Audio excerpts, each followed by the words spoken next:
No, we're not. Yo. Okay. How do you do this shit? So you just talk into the mic or what? Yeah. How you started? You just talk? How I started? I always just start with my little intro thing that I do. Alright, do it. Alright.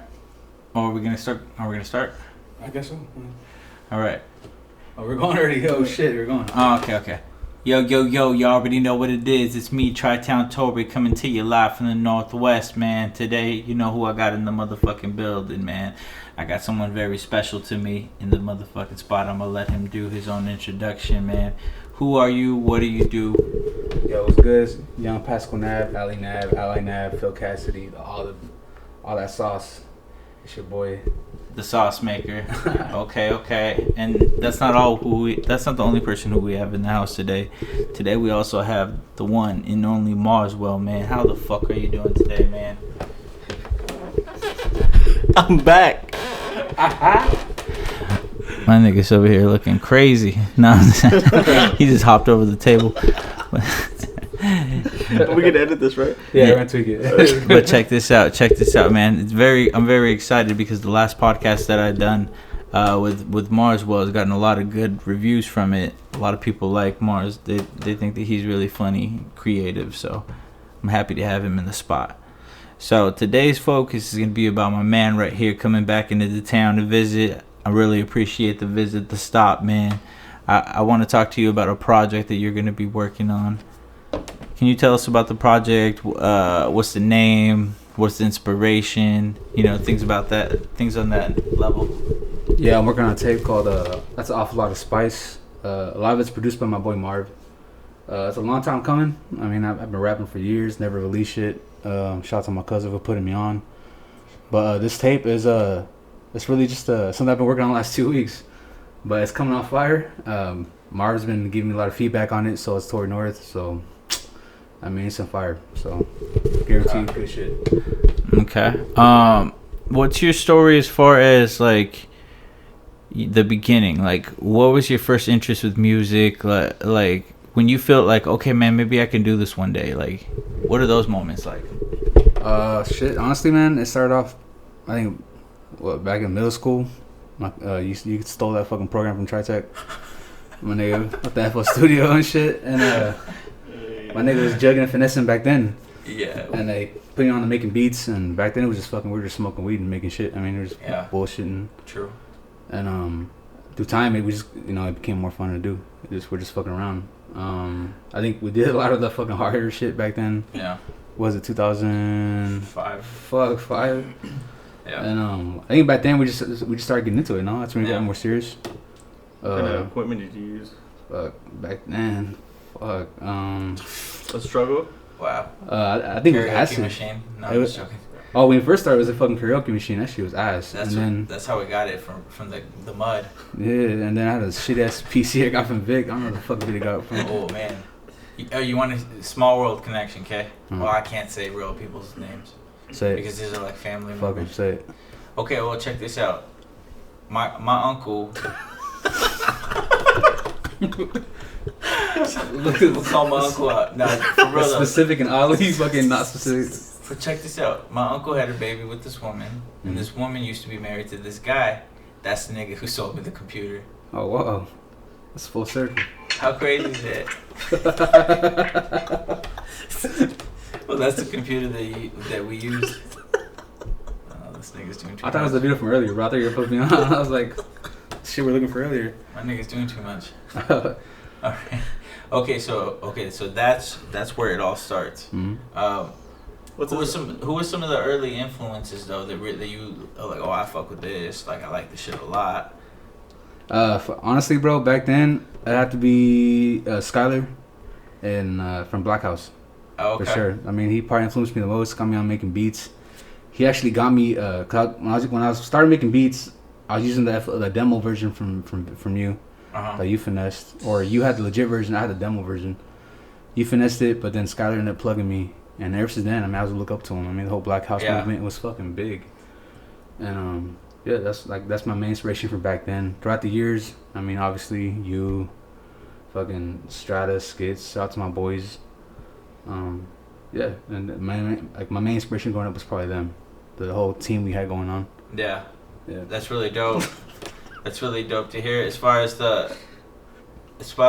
Black House, right? That was the name of his group when he first came in. Where we first even heard of local music. Yeah. Right? Like, wasn't that the first anybody popping anywhere? Those are like the first fools that I actually heard are actually like doing cool music. I mean, that made it seem possible, you know, to like do some cool shit. Because before that, man, we were just freestyling on fucking karaoke machines. That shit sounded half-assed. Like, we weren't making songs. I mean, we were just freestyling like a motherfucker. And wasn't it on cassette? Yeah, I think it was on cassette. Yeah, what year was this? My nigga, it was like 2004, bro. But it wasn't. It was funny because everybody had CDs and shit. But we were on cassette because that's what the karaoke machines were using. Yeah, he's like, let me get a mixtape. Nigga, I spent like $100 on my birthday money, and I went and bought the little. Did we ever figure that out? No, it was a waste of fucking money, bro. I'm mad, man. But I think our shit really elevated when I got to high school, and I got that Adobe Premiere. And that shit fucking turned to... And then I got autotune. I was like the first nigga in Tri-Cities with autotune, and I was fucking killing it. And then, I don't think that $100 purchase was in vain. I think what it did was it furthered your commitment for the craft. Because you were locked in now. You spent so much money like getting to where you're at. It's like, how could you turn your back, especially when shit was going to be free in the future? Like, plug in the shit. Yeah. Like, right now, do you think... Okay, so we're talking about you as an artist... Because you're a writer, you've rapped for as long as you've been. You started as a rapper just the way you started as a producer, like it all at the same time. A lot of people don't know that. A lot of people might know you from hearing a song, from that you might have dropped like a Lucy or something. But they might not have heard a beat that you've done because you come from a collective that you guys called the Red Shark Gang initially. And that's with you and my man Marswell right here. And it's really awesome that you're both here and we're both recording you right now because then I can kind of ask you a little bit about Red Shark Gang. I'm really curious and I want to get both of your guys' kind of takes on this about Red Shark Gang. And did you guys know that you guys were kind of like creating a sound that was going to be pretty much like, it's the Tri-City sound. Like it really is. A lot of artists around here use your guys' beats or beats that sound like your guys' beats. And I really think that it's a Tri-City sound, and it's been the bigger sound for a while, at times. So, because you guys create waves, you guys are sharks, you guys create waves. What do you feel about the young producers too that are coming up in the game? This is a heavy loaded question. I just want to hear all about the Red Shark Gang. Let's do it. I just want to hear about Red Shark Gang. Let's talk about that because there's going to be people who hear this that are going to be real familiar with Red Shark Gang. So this is going to be really interesting for them, specifically because it's specialized. It's something that's unique. I'll stop talking now. All right, go ahead, guys. Well, I forgot the question was, bro. You went so long. I just want you guys to talk about Red Shark Gang. Like, okay. Like how you guys kind of thought of the idea, like those kind of things. It was back in the Scene Sound days when that's what, like 2012, 2010. Yeah, it was before. I think was it before I went to. It was before I went to jail, or that's I don't remember. No, it was it was right before. It was before I went to jail, and me and Marv were just kicking in the studio all the time. We were just like fucking around beats, and I never collaborated. Like I never used to collab with nobody. I mean, it was just always me. And then I heard Marv, and Marv's fucking. I like the way his drums sounded. He had a cool like experimental sound. And back then it was experimental. I mean, and then we just started cooking beats together. Like we just every day we'd be chilling there anyways. So Marv came out as a cool ass dude. I mean, he's funny as shit. I mean, he has the same humor as I have. Yeah, you think it's crazy? Yeah, I mean, he's a cool dude, and we just linked up. Linked up, and it became a long-term thing. I mean, it's crazy. It was just the chemistry just worked together. Yeah. So rather than you guys kind of joining forces and like making beats side by side on projects, you guys also like started working on beats together, like collaboratively, like in the production sense. Heavy. That's what's unique about you guys because you guys collaborate on all the landscapes. That is what you guys produce. Like you guys do covers that are on your projects. You know what I'm saying? That you guys put on streaming services. I remember I used to go to SoundCloud and just stream like, tapes that you guys would just put up there. Who was kind of the mastermind, or did you guys come up with it together of the idea of putting the albums out there like they were projects? With album covers and like just lacing it up and presenting it the way that you guys would do it. if I had to be completely honest with Marv, bro, all this shit wouldn't be possible without Marv. I can't take too much credit. No, because if you know me personally in life, like, you know, I don't really shit, and I keep my shit in a tight circle, and I give shit to people I know who are close. Yeah. Like all my beats, I give to Hustley. I mean, like, I mean, but if it wasn't for Marv, like all this shit wouldn't be done. I mean, like, he'd be the brain behind every project. So yeah, all kudos, flowers to Marv. Half the shit wouldn't be done without him. So yeah, okay, cool. So it just kind of further goes to show the kind of guy that you are as far as an artist and what you bring to the table. Because if anybody's familiar with what you do, they recognize that what you did for Red Shark Gang, you also did for yourself too. Because you can look at your discography as well, Mars. And I just want to touch on this real quickly. And you can see that you have a unique way of looking at your music and presenting it to the world almost like an artist would in a theme way or an aesthetic kind of way. So I think that that's really appealing to a consumer. And I just think it's unique, and I wanted to kind of point that out. But getting back to my man over here, Pasco Nav. Hey, well, I gotta say, bro. I don't think Marv gets like the love he should be getting. I mean, I feel like in the industry. Like even locally, man, like a lot of the shit he does, like he's doing way before anybody else. They just don't recognize it though. Like he does shit, and then like niggas don't want to pay up, or they want to make excuses. Like my nigga. Oh, like, that's just bad business on their end, my right? Nigga, like, nah, I feel like as like, cause I look at everybody as homies. You know what I mean, right. And I feel like it's never about money, but I feel like some type of respect is due there. You know what I mean? You're speaking to the bigger thing about producers having issues with people paying, because that's a huge thing. That's like that's a big conversation. I think that a lot of times rappers want to get the beat first, and they figure, oh, if I record a song, then I'll pay for it. But it doesn't work that way, because there's blood, sweat, and tears that go into the beats. I think a lot of these folks get confused because we invest our time into an artist.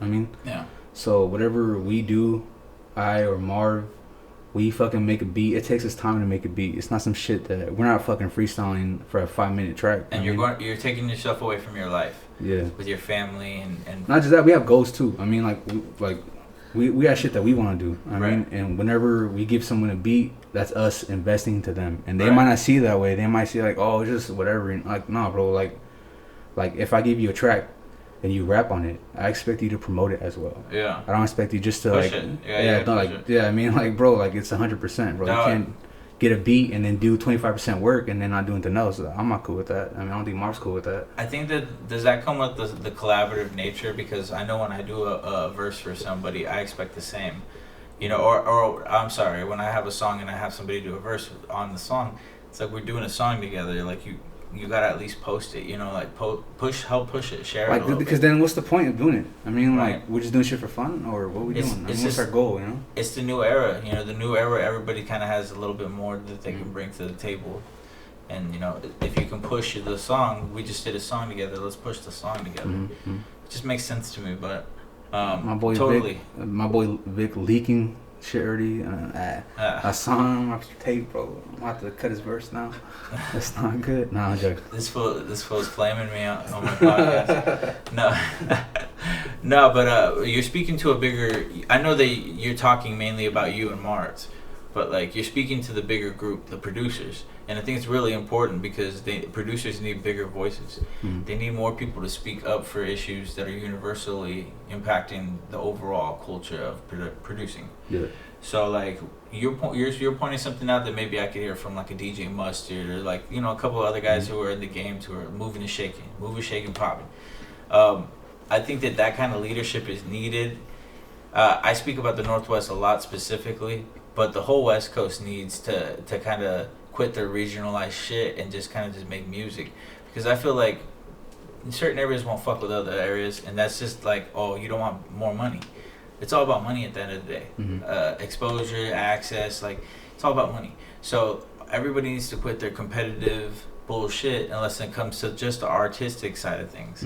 And we just need to get money. And I think that there's certain regions like in California, which is kind of what I want to ask you about next, where they've discovered a way for them all to hustle and make money together and just get bigger and bigger as the years go on.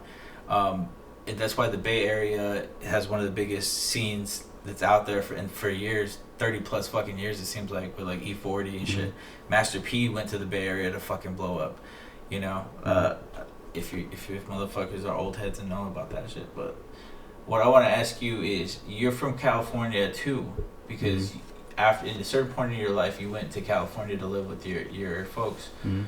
I want you to kind of tell me about what the culture shock was like when you left Tri-Cities, all that you had known up to that point, and then you went to California. What was your, like, what was that like? What were those moments like? Honestly, bro, it's like it's somewhat a culture shock, I guess. If I know y'all, a lot of niggas here have gone to Cali. It's a different vibe. I mean, I went to Cali. I've never been anywhere else. Like, I've been in Pasco all my life. I never went anywhere else. I went to Cali, I went to Oakland, Frisco, and it turned me out, you know what I mean? Like, I like the vibe, I like the energy. Back then, radio stations were actually playing underground music. So, like, I'd be meeting people, and they're like, have you heard this guy? I'm like, I never heard of that guy. But these people swear these people were famous. I'm like, oh, bro, these guys are fucking huge. And I like that. I like that energy they had, like the whole support, I mean, the Bay Area had for each other. Right. And it's not like that no more, but back then, that's what sold me on it. I mean, going to Cali, the whole vibe, just the fucking lifestyle, the speed, everything's a lot more like on the go. I mean, a lot more niggas out there, a lot more fucking shit going on, but the whole energy, it was just fucking popping back then.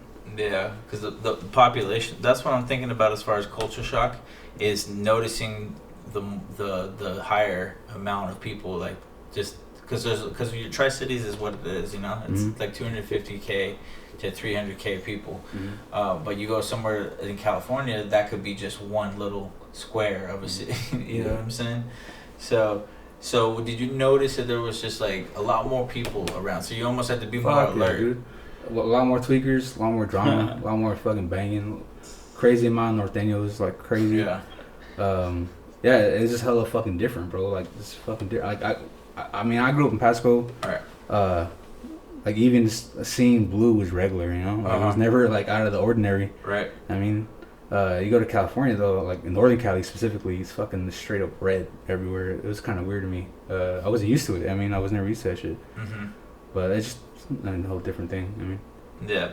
I remember back then I used to think when you first moved over there, I was like, damn, like, it's going to be tough for this nigga to live over there. Because I was just thinking, like, how like, the movies portray it and the music. Like, everybody thinks of that dangerous but fun kind of lifestyle that comes with being in California.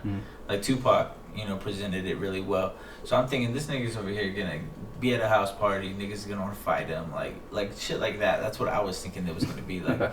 But I guess, you know, everybody, I mean, if you believe what you see on TV, you could be wrong, like, all day. You know what I'm saying? So the people have it, like, people think California is, like, a lot worse than it is. They think that, like, it's like a jail place. Like they have helicopters in the fucking sky, and, like, I mean, it just depends where you go, bro. Yeah. Like I live in Modesto, California. I mean, it's not that bad. Right. You go to Oakland or Stockton, and then that's a whole different world. I mean, they get popping out there. Yeah, it's popping, dude. People get shot up all the time. I mean, so my boy got shot up like fucking a month ago, bro. So, like, it's crazy. Right. I mean, right. It's no joke out there. It just depends what you get into. I mean, like, I was always into the music. I was heavy into the weed game, like crazy. But I've always been into the weed shit. That's the reason I moved to Cali. Was getting into the weed shit too, because I didn't want to work at this fucking food processing plant jobs here. I mean, this shit fucking sucked. Right. I fucking hated Buy Been there, done that. Shout out to Guti. That's where I fucking pretty much linked up with Guti again as a fucking Buy Bees. Hell yeah. Before he was a barber, bro. I remember before he was telling me he wanted to be a barber. I was like, fuck. He was telling me to do it too, but I can't cut hair for shit. I can get you a sick ass bowl cut. I mean, damn. A little rat tail. That's about it. You have to give someone a refund with that. But yeah, it's just back to what I was saying. It just depends, like, what you get into. I mean, if you're like a little hot ass dude who's gonna be fucking out here banging or some stupid shit, then yeah, bro, something's gonna happen to you. I mean, yeah. But if you're like just keeping it straight, I mean, working on music or right, whatever, I mean, like, nothing's gonna happen. It's not like they're gonna be seeking you out because you're wearing certain things, you know. Yeah, no one's gonna pull up to your house, I mean, with a pistol or some shit. I mean, like, come outside talking on Twitter type shit. I mean, yeah, I saw you wearing those red socks at the bus stop. Shout my nigga Loco, bro. Yeah, that's nuts though. Okay, so how about the music? Like, immediately, you were did you kind of just get influenced by the sound that was going on? And, straight up. Yep. Straight up. As soon as I got there, I got into I Am Sue hard, bro. Like I Am Sue. Yeah. The whole sound. That's when I started making that Bay Area shit. I mean, Yep. yeah, I think most of my top play beats on my profile are fucking Bay Area type beats. Yeah. But yeah, straight that bass sound, bro. I fucking fell in love. I still make beats like that to this day. Yeah. Yeah. You've always had two kind of sides to you. Mm-hmm. Well, as far as production goes, you had like that Bay Area kind of like bouncy, like party style, but then you also had like that R&B kind of like earthy, early Drake kind of aesthetic-y kind of beat. Mm-hmm. You have two sides to you. What does that speak to? Is that the kind of person you are naturally, like your personality, and it kind of comes out in your music? Where, you know, sometimes people have like a more extroverted side and a more introverted side, like the split right down the middle, you know what I'm saying? With the toilet paper, I mean with the this cat over here. Honestly, bro, I got Photoshop. It sounds a little to simplify it. Really, I like what I like, bro. I like that slow R&B. I'm heavy into sampling. I mean, that's my biggest thing. I'm into that shit heavy. Shout out to Marv, because Marv actually taught me how to sample, because I didn't back then. We started making beats together. I didn't know how to do any sampling. I didn't know how to chop or nothing. So that's back to Marv again, putting me on. Sampling though, and then the Barry shit, like when you go to the club or go to a bar, even a strip club. Right. I mean, Right. I like that vibe when you're there, and it just fucking. I mean, it's going. Mm-hmm. The songs sound fucking crazy. That's what I aim for the club shit. You want to fill the club. I want to make bitches fucking jump on poles and shit. You know what I mean? Yeah.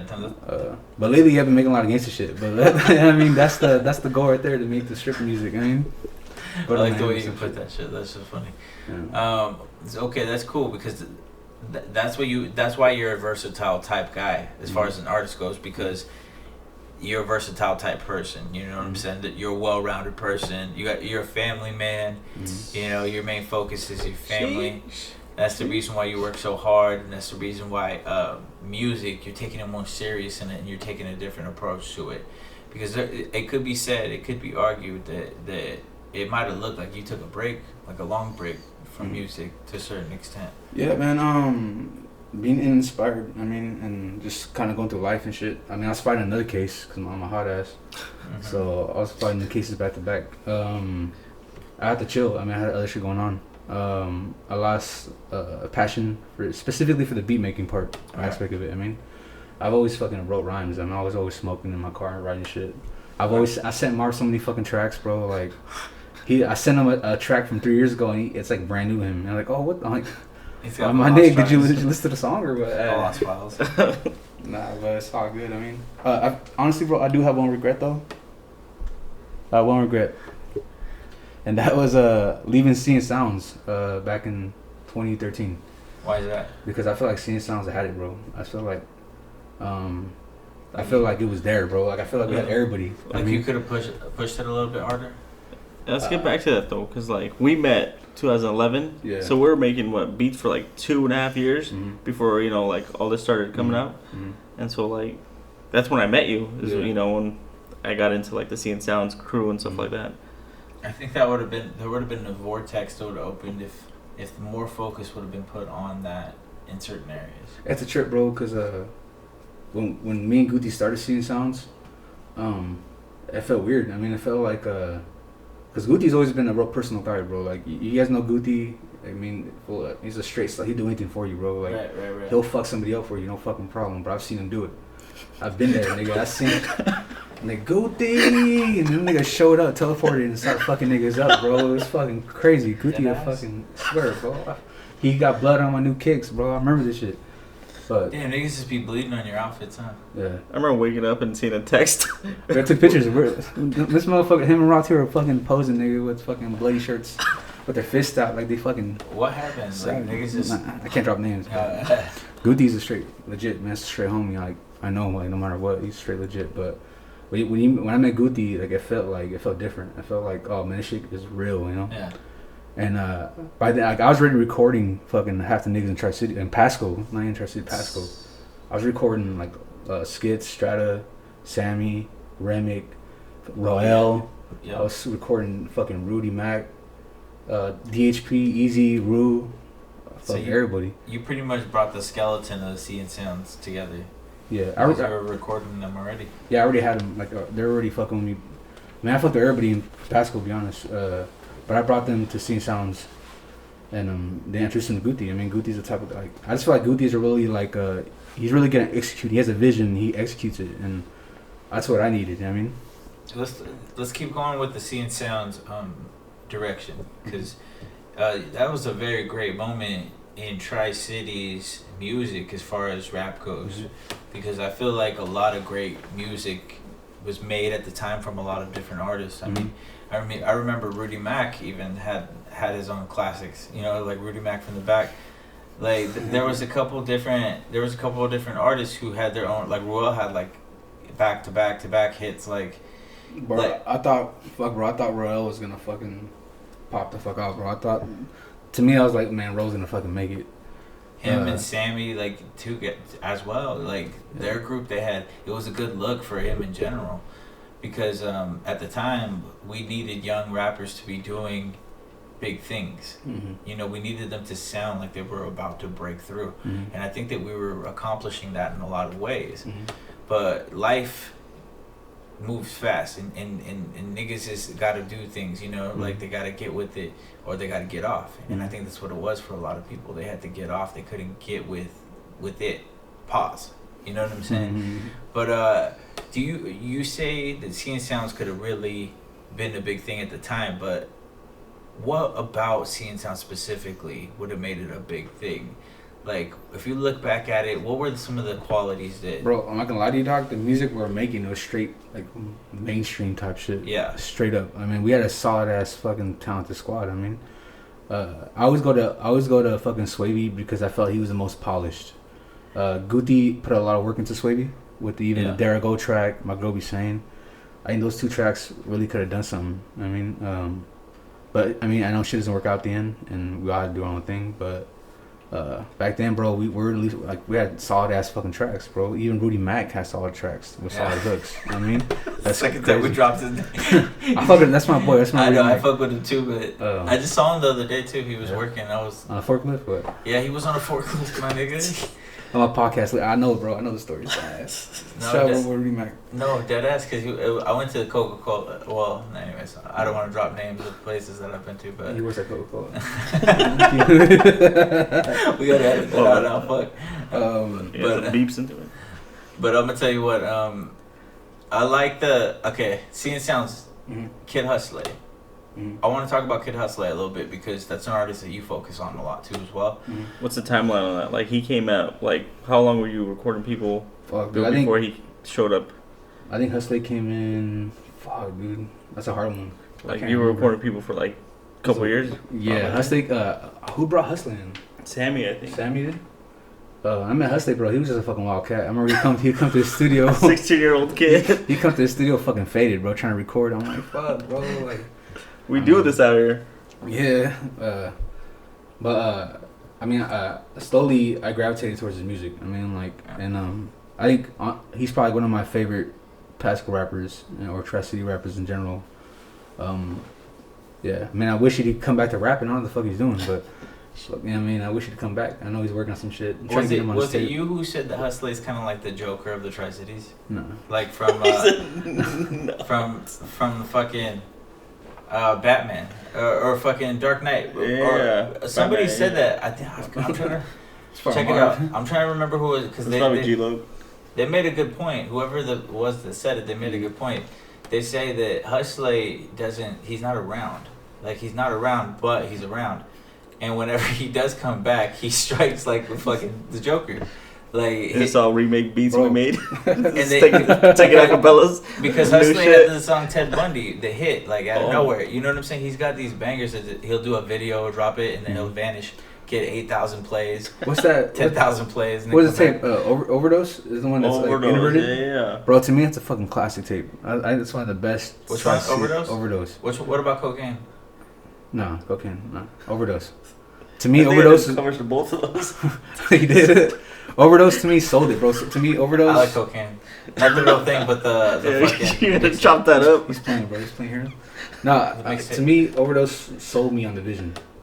Overdose, like, it was a legit project, bro. Straight legit, like fire. Like, there's not one song that I didn't like on there.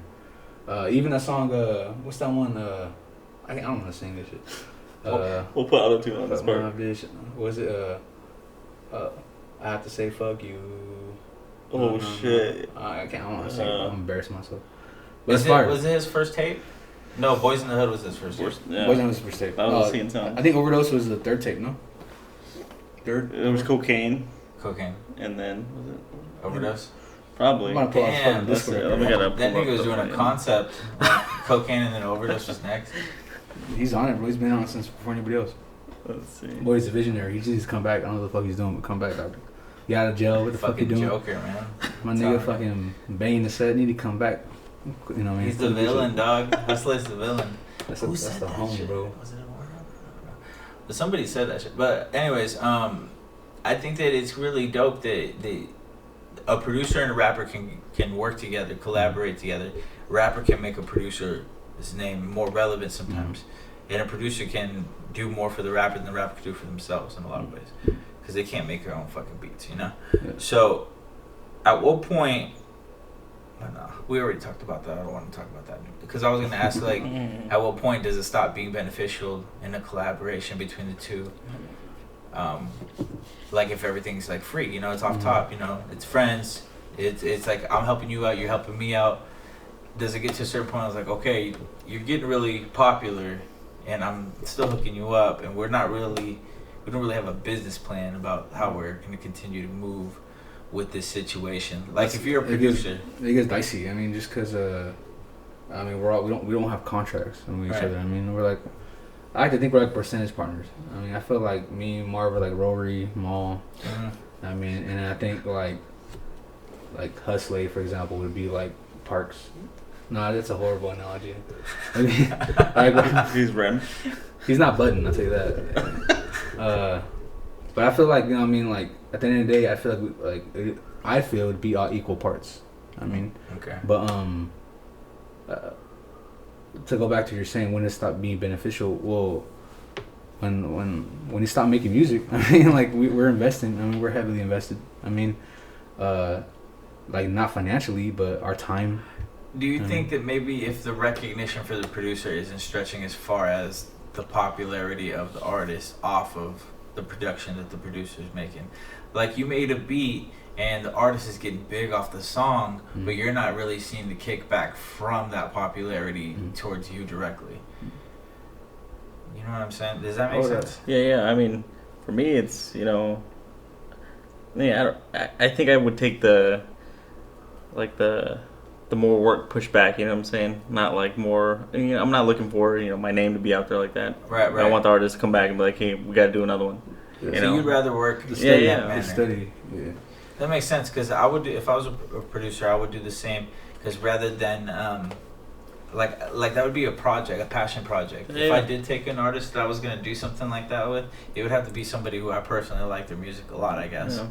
Right? Somebody you like working with. So is that what it is? It's like I find somebody's music that I like and I want to help them out. Yeah, it's a passion project. Right? And hopefully we can go down this path together. Mm-hmm.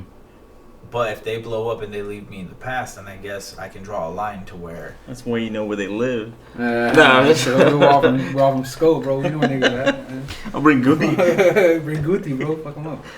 Nah, I'm joking. But honestly, bro, I hope... I mean, for the people I fuck with, I mean, because I don't fuck with everybody.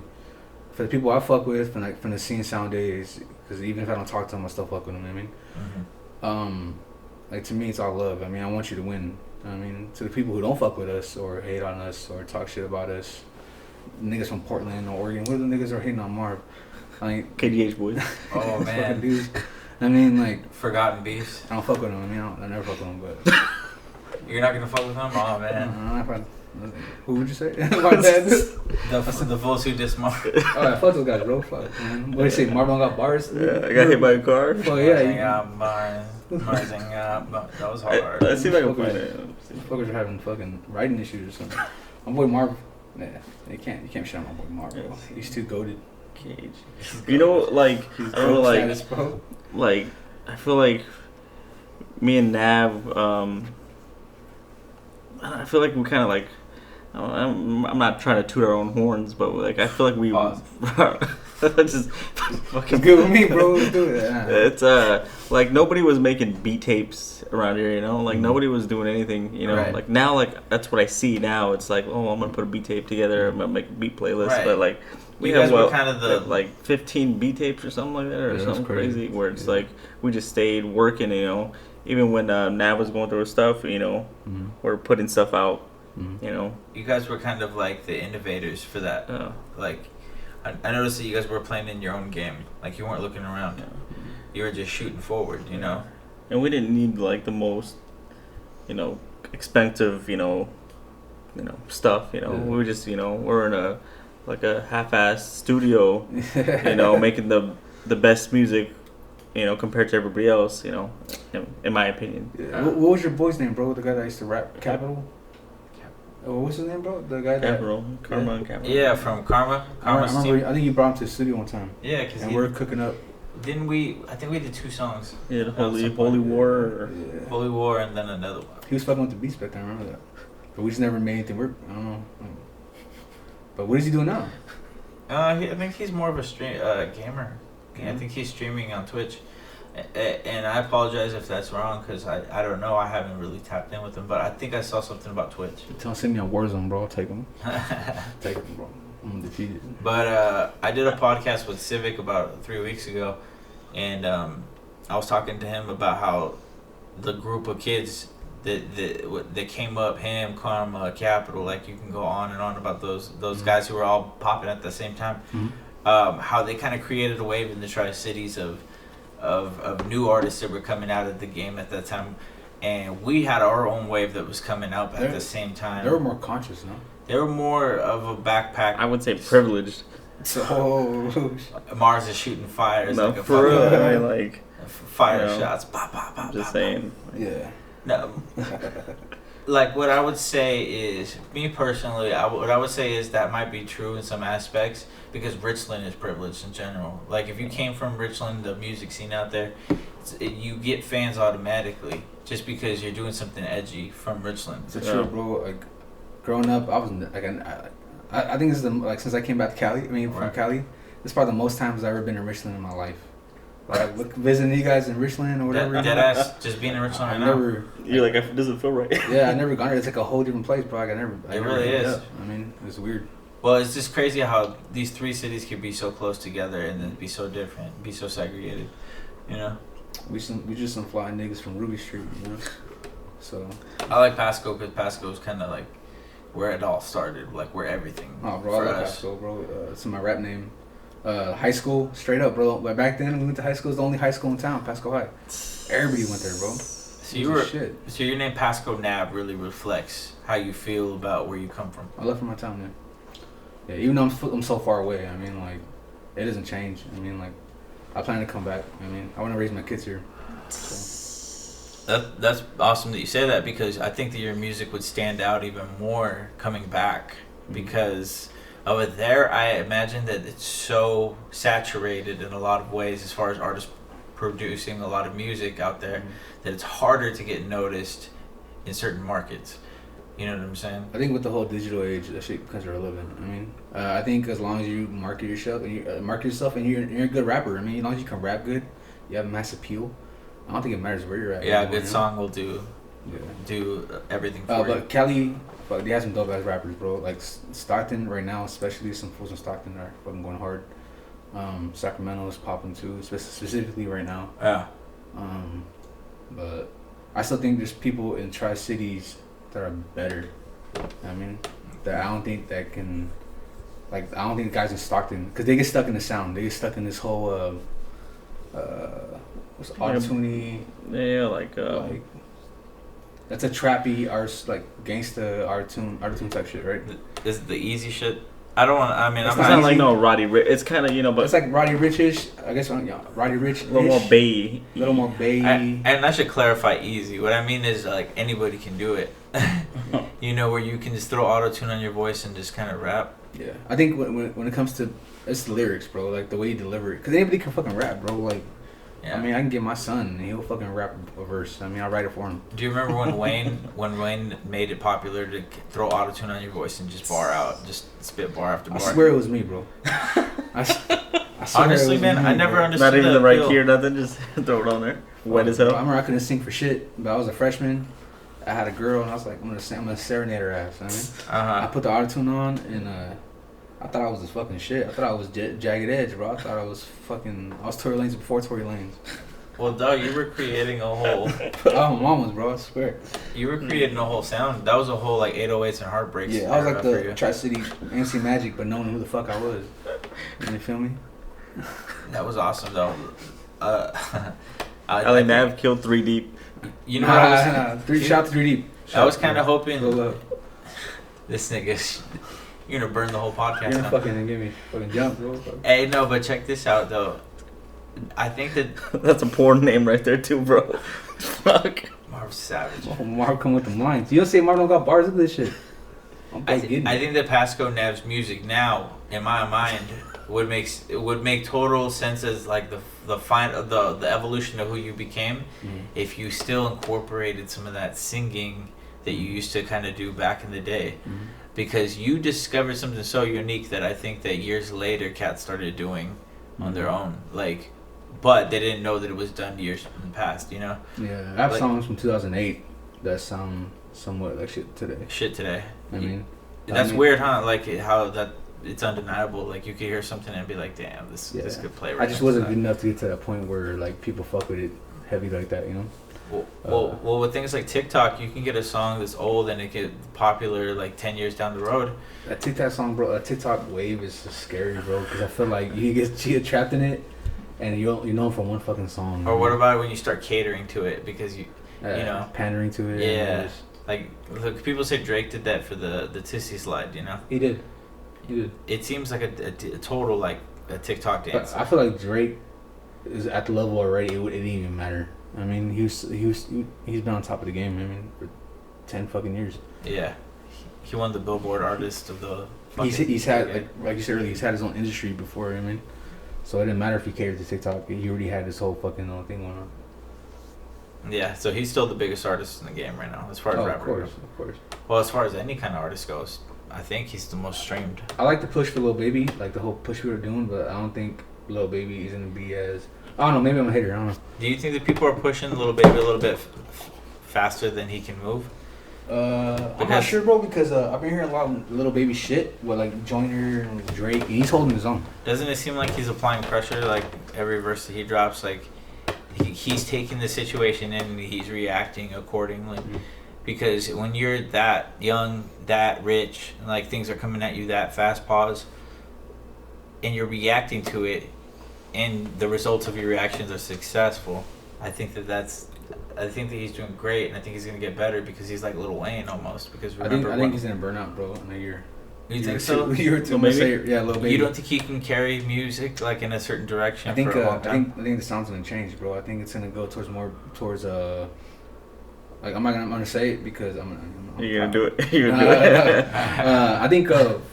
I think it's gonna go back towards more like Blast. You know what I mean, like Blast, Russ, more towards that type of sound,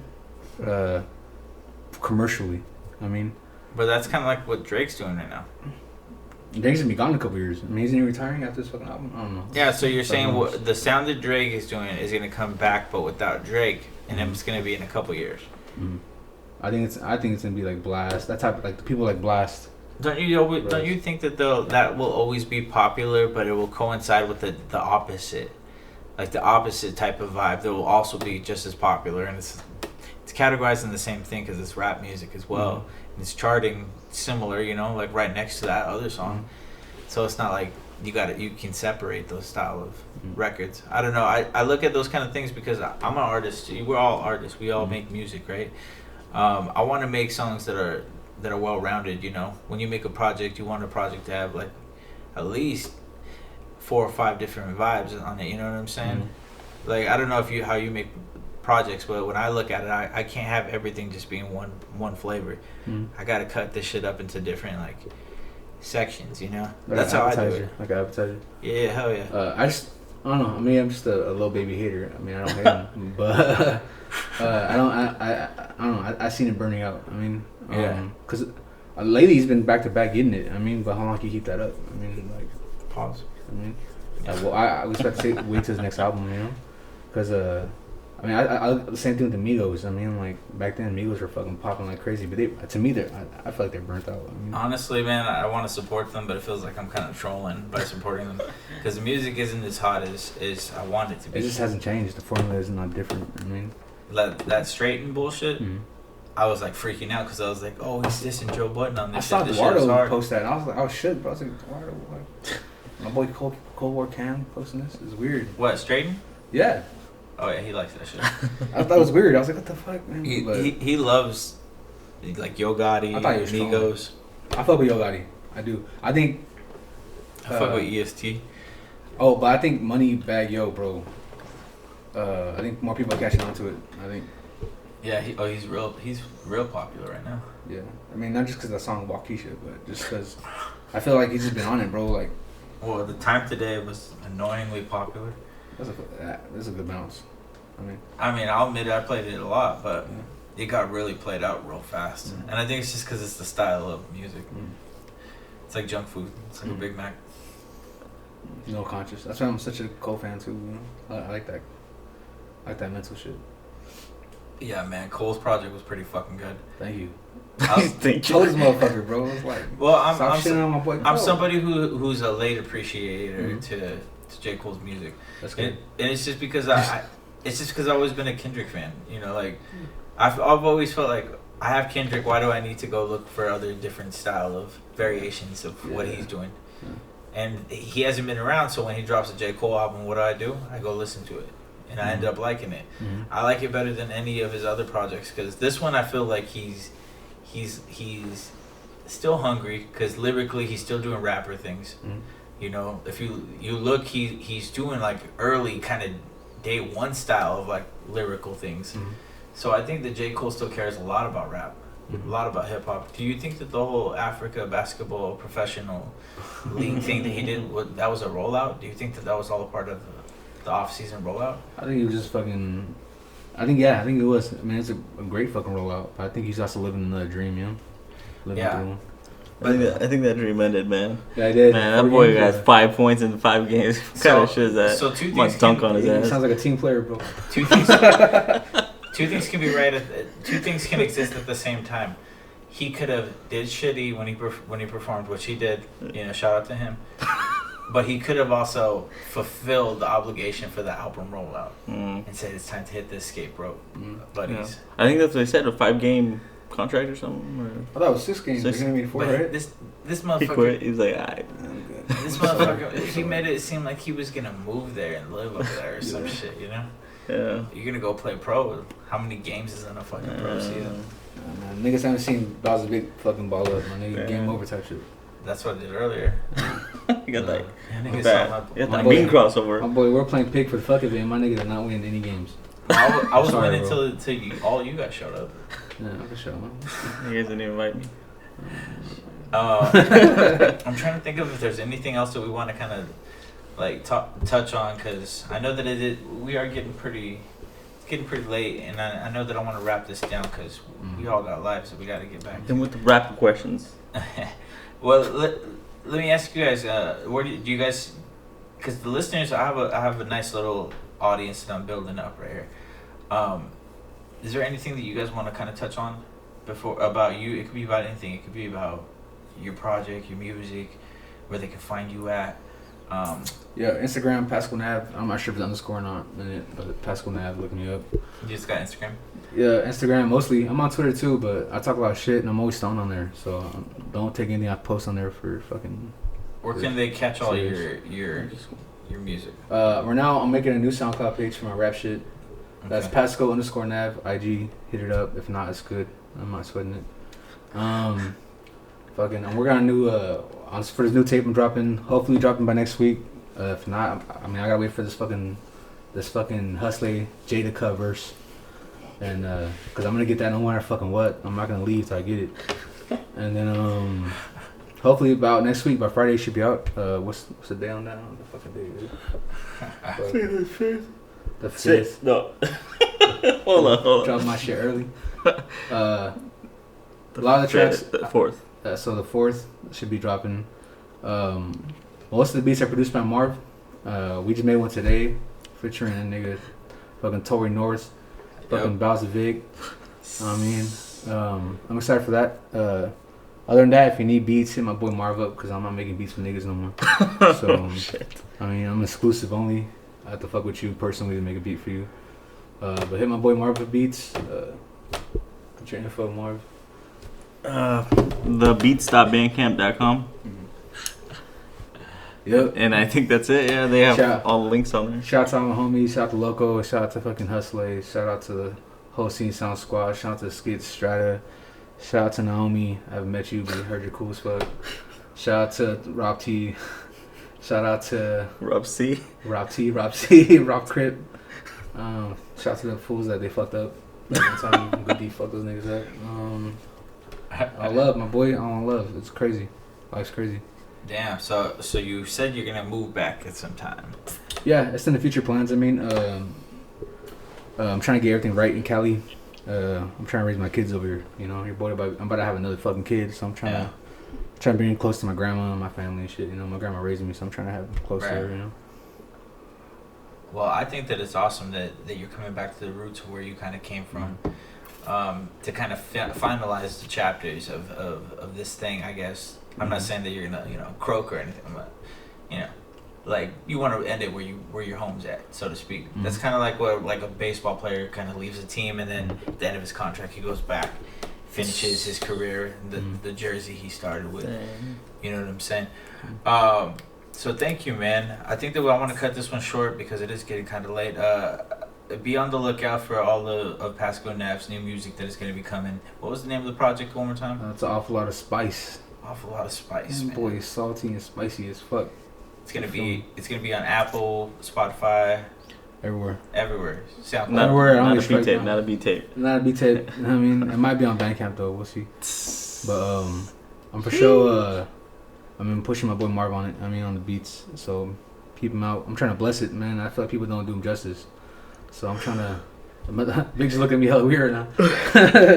Nah, like I'm trying to elevate it. I mean, and do something different, because I feel like motherfuckers only be rapping and they're scared to experiment, and I'm not scared of shit. So right, deadass. So I'll fucking hit a high note like Tory Lanez or fucking get my November 18th Drake type shit. You know? Yeah, because it's you fun. Do scream up. Do some scream. Probably go Tory North 2012 in this bitch. The way I look at it is art's fun. You know, if you like singing, do it. I mean, who cares? Yeah. If it's hot and gets popular, then that's just a benefit of you having fun and expressing yourself. There's some niggas I want to work with in Tri-Cities. Tommy Cassidy, that's one of them. Who else is out there, bro? That's fucking dope.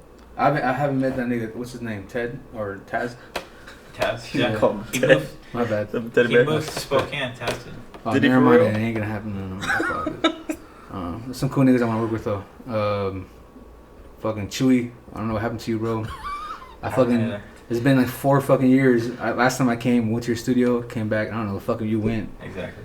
But I heard you deleted all of J Skill's fucking tracks. I'm kind of hurt about that because he had one banger ass track there. And then charged him right after. But J Skills, the homie right there, bro. I want to give a shout out to J Skills. Yeah. Back then, Demon. Because he's always supported us, bro. No lie. Like, I remember he was buying beats from us back then. And then, shout out to him on some real shit. Real shit. All right, man. That's it for tonight, man. Thank you so much, man. We're gonna stay active with you, and we'll have to do a part 2 down the road sometime. Yeah. So thanks again, man. And everybody, good night. Coming live from the Northwoods. Sponsored by Anchor, bro. Bang.